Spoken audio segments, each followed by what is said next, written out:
افغان انقلاب کے زوال کے اسباب اور روسی افواج کی آمد کی وجوہات وہ نہیں جو زیر صاحب بیان کرتے ہیں. افغانستان کے انقلاب کی ناکامی کی اصل وجہ پرچم خلق کی آپس کی چپکلش تھی اور افغانستان کے معروضی حالات کے برعکس افغان حکومت کی کچھ پالیسیاں تھیں.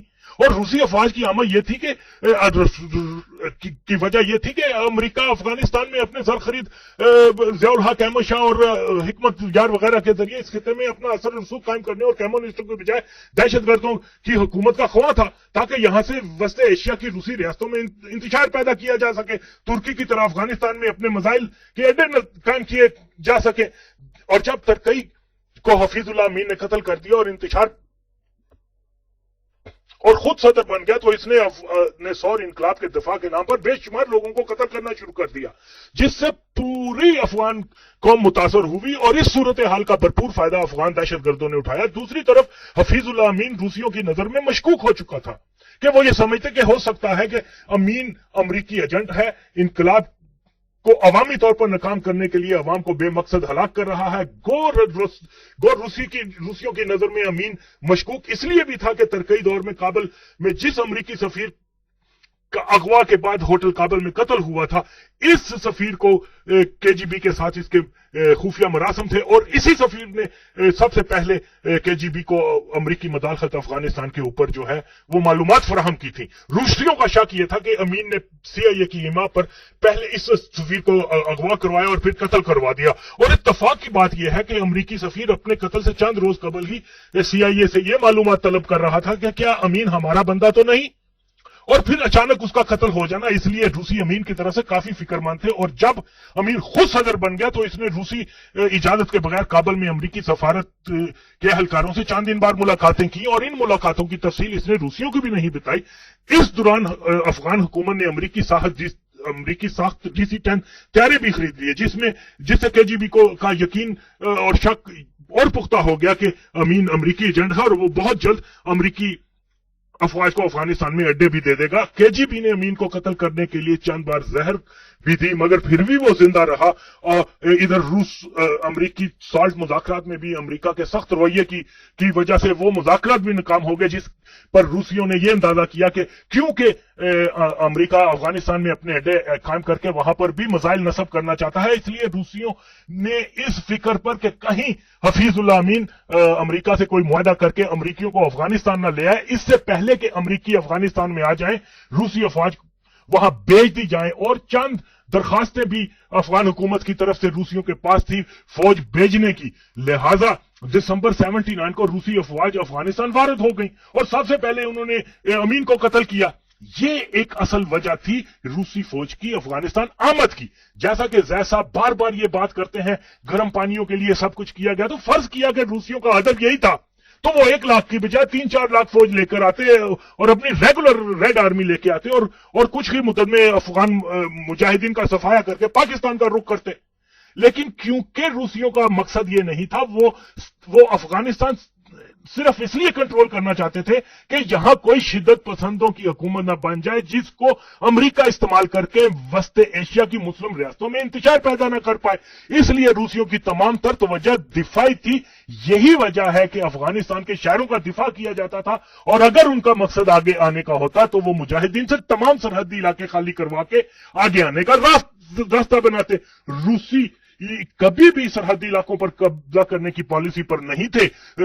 سرحدی علاقوں میں اس وقت حملہ کیا جاتا تھا جب کوئی مجاہدین کا گروپ وہاں داخل ہوتا, اور جو کوئی بھی روسی چھاونی سرحد کے قریب بھی تھی تو اس کی حکمت عملی فقط اور فقط دفاعی نوعیت کی ہوتی تھی. زید صاحب نے دعویٰ کیا کہ تورخم پر ہزاروں روسی ٹینک ہوتے تھے, لیکن یہ بہت بڑا جھوٹ ہے, بالکل اتنا بڑا جھوٹ ہے. ایک روسی چھاونی تھی اور وہ بھی جلال آباد شہر میں. ہاں البتہ جلال آباد کابل شاہراہ پر ہر 30-40 کلومیٹر کے فاصلے کے اوپر روسی چیک پوسٹیں ہوتی تھی, وہ جس سے سارے وہ آنے جانے والی ٹریفک کو چیک کیا کرتے تھے. زید صاحب اگر روس کا ہدف گرم پانی تھا تو بھائی یہ ہدف تو وہ ایران کے ذریعے بھی حاصل کر سکتے تھے.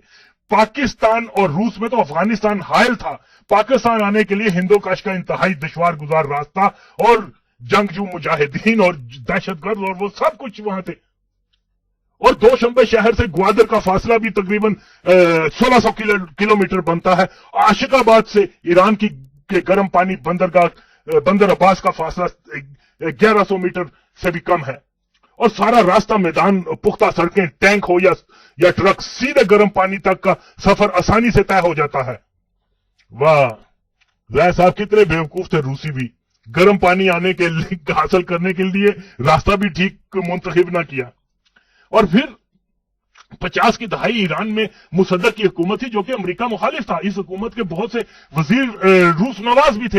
ये वक्त रूसियों के लिए बहुत मुनासिब था कि गर्म पानियों तक आने का ख्वाब पूरा कर लेते, कि जब CIA ने मुसद्दक की हुकूमत के खिलाफ प्लान किया और ईरानी सोशलिस्ट नासर ने मॉस्को में कम्युनिस्ट पार्टी से ईरान में मुसद्दक की हुकूमत की मदद के लिए रूसी हमायत और मुदालहत का कहा, लेकिन रूस ने इसको रद्द कर दिया। इलावा अजीब, पाकिस्तान की निस्बत ईरान में सोशलिस्ट कम्युनिस्ट नासर बहुत मजबूत और अवाम में मकबूल भी थे। ईरानी अवाम के अंदर इनके काफी गहरे राबत भी थे, इनकी एक तवील जदोजहद भी थी। तो हर सतह पर देखा जाए रूस का हदफ गर्म पानी ही होता तो इसको अफगानिस्तान आकर मुजाहिदीन से एक तवील जंग करने के बाद पाकिस्तान पर लश्कर कशी करने की बजाय ईरान को इस मकसद के लिए आसानी से इस्तेमाल किया जा सकता था, जिसमें इसके कामयाबी के इम्कानात भी थे। या ये भी हो सकता है कि मार्क्स ने अपनी किसी किताब में गर्म पानी से खाने का रास्ता रूसियों को यही बताया हो कि पहले एक तवील जंग करो और फिर उसके बाद जो है गर्म पानी हासिल करो। तो जाहिर साहब, अगर रूस का हदफ गर्म पानी की रसाई तक होता तो यकीन करें उसके लिए बेहतरीन मौका वो था जिस दिन बड़ा बेरा के अमेरिकी अड्डे से जासूसी तैयारे U-2 को रूसियों ने मार गिराया था और अमेरिकी हवाबाज ने सारी दुनिया के मीडिया के सामने आकर बताया था कि उसने पेशावर से परवाज की थी। रूस के लिए ये एक बेहतरीन मौका था पाकिस्तान पर हमला करके गर्म पानियों तक आने का। तो भाई कुछ होश के नाहन लो, एक तरफ तो CIA को बुरा कहते हो और दूसरी तरफ उन्हीं का सिखाया हुआ सबक दोहरा रहे हो। याद रखो कि अफगान फसाद तुम जैसे दीन फरोशों ने अमेरिका की खुशनौदी के लिए किया था। शर्म करो कि तुम जिन अमेरिकी पालतू कुत्तों को इस्लाम और पाकिस्तान और अफगानिस्तान का मुजाहिद कहते हो, ये लोग इस्लाम और जहाद के नाम पर बदनुमा दबा है। मसूद, हिकमत यार, सयाफ, यूनुस, तालिबान जैसे गद्दारों ने अगर इस्लाम और अल्लाह की रजा पर जहाद किया होता तो ये बेगुनाह मुसलमान अफगान मुसलमानों का खून न करते। जायद, अगर तू मर्द का बच्चा है तो जवाब दे, क्या ये वो मसूद जो कि फ्री मैसन की शाख हेरिटेज फाउंडेशन का एक कारिंदा था कि हुक्म पर काबल अफशार के इलाके में कत्लेआम करने के बाद वहां की औरतों का इज्तिमाई रेप नहीं हुआ था? क्या तू इनकार करता है कि तेरे जहादी मसूद ने काबल शहर की लड़कियों को अगवा किया, उनकी इज्जतों से खेला? क्या तू इनकार करता है कि मसूद के दहशतगर्दों ने काबल के गैर ताजगी बशिंदों को गिरफ्तार करके उनको दर्दनाक तरीके से उनके सरों पर मेहें ठोककर कत्ल किया करते थे? और तो और जब मसूद पानशीर भागा तो अपने साथ काबल म्यूजियम के नवादरात तक ले गया, जिसको फ्रांस में फरोख्त किया गया।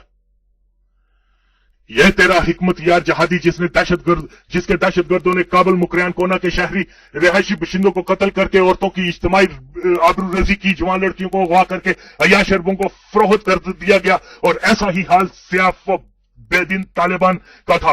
लानत है उन पर जो सब कुछ जानकर भी ऐसे शैतानी किरदारों को जहादी का नाम दे। वक्त औलाद ने साबित किया कि अफगान जहाद अल्लाह की रजा पर नहीं था,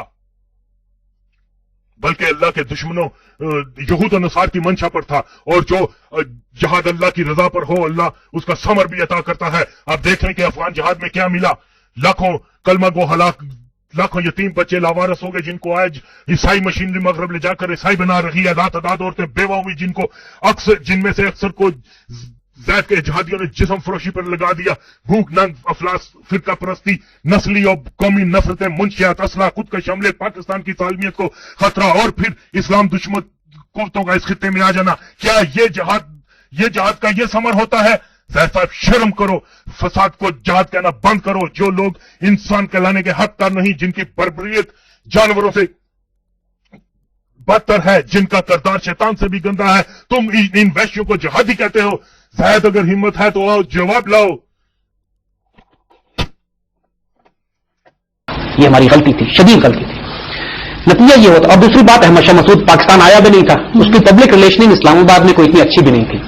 हिकमत यार के चूंकि जाती इख्तिलाफात थे और Hekmatyar was very close to Pakistani establishment, तो हिकमत यार ने मसूद के बारे में ऐसी ऐसी कहानियां फैलाना शुरू कर दी यहां पर कि जो सच नहीं थी। यानी उसके बारे में कि वो फॉरेन कनेक्शंस हैं उसके, और वो इंडियंस के साथ करीब है, रोजाना से करीब है, ऐसा कुछ भी नहीं था. He was a very very strong Afghan, just like any other good Afghan can be. Pakistan